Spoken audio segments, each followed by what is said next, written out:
If you're an aspiring actor, it's important for you to know realistically what kind of roles you're going to get. Part of the joy of being an actor is that you get to pretend to be whoever you want. Look, I'm a nerd, I'm a jock, I'm a drug dealer, I'm a burnout, I'm a gangbanger. Yeah, that's all fun to pretend, right?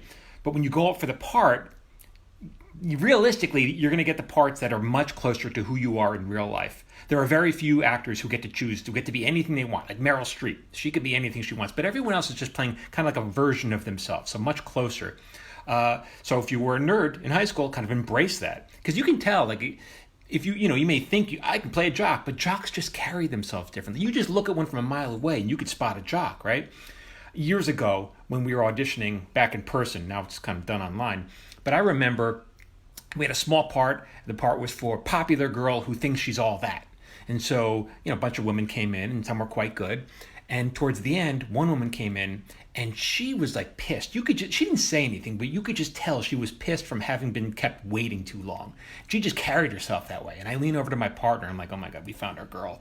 And she nailed the part.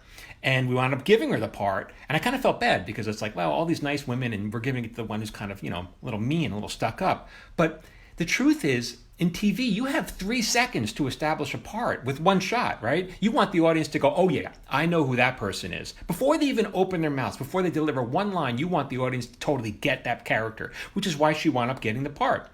Is that bad news for you? No, it's actually good news. You should know who you are. Who were you in high school?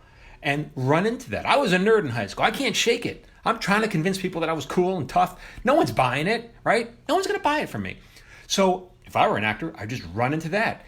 You should be doing the same. Figure out who you were, embrace that. If you want to take your classes and pretend to be somebody else, that's fine. But just know that when you go into an audition, if you're not getting the part, it's probably because the part is not close enough to who you really are in real life. So for more acting tips, I give acting tips too. Follow me here, Facebook, Instagram, everywhere at Michael Jamin Writer.